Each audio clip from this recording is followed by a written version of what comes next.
കൃഷ്ണ. പാലാഴി മഥനം എന്ന മഹാഭാഗവത കഥ നമ്മൾ ഇവിടെ തുടരുകയാണ്. ദുർവാസാവ് മഹർഷിയുടെ ശാപവൃത്താന്തം അറിഞ്ഞ ദേവകൾ എല്ലാവരും പരിഭ്രാന്തരായി. അവർ എല്ലാവരും കൂടി ബ്രഹ്മലോകത്തിലെത്തി. ബ്രഹ്മദേവനെ കണ്ട് സങ്കടമുണർത്തിച്ചു. ബ്രഹ്മദേവൻ അവരെയെല്ലാം കൂട്ടിക്കൊണ്ട് കൈലാസത്തിലെത്തി. പരമശിവൻ പറഞ്ഞു, ശ്രീനാരായണന് മാത്രമേ ഈ പ്രശ്നത്തിലൊരു പരിഹാരം കാണുവാൻ സാധിക്കുകയുള്ളൂ. അതുകൊണ്ട് നമുക്കെല്ലാവർക്കും കൂടി പാലാഴിയിൽ ചെന്ന് നടന്ന കാര്യങ്ങളെല്ലാം ധരിപ്പിക്കാം. അവരെല്ലാവരും പാലാഴിയിലെത്തിയപ്പോൾ ഭഗവാൻ പള്ളിനിദ്ര കൊള്ളുകയായിരുന്നു.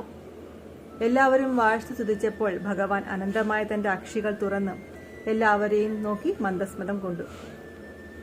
നടന്ന കാര്യങ്ങളെല്ലാം ബ്രഹ്മദേവൻ ഭഗവാനെ ധരിപ്പിച്ചു. അപ്പോൾ ഭഗവാൻ പറഞ്ഞു, അസുരന്മാരുടെയും ദേവന്മാരുടെയും വൈരാഗ്യം മറന്ന് ഒന്നിച്ചു നിന്ന് വേണം പാലാഴി കടയാൻ.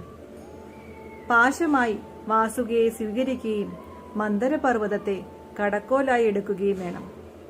പിന്നീട് എന്ത് സംഭവിച്ചെന്ന് നമുക്ക് നാളെ കാണാം. അപ്പോൾ എല്ലാവർക്കും ഹരേ കൃഷ്ണ.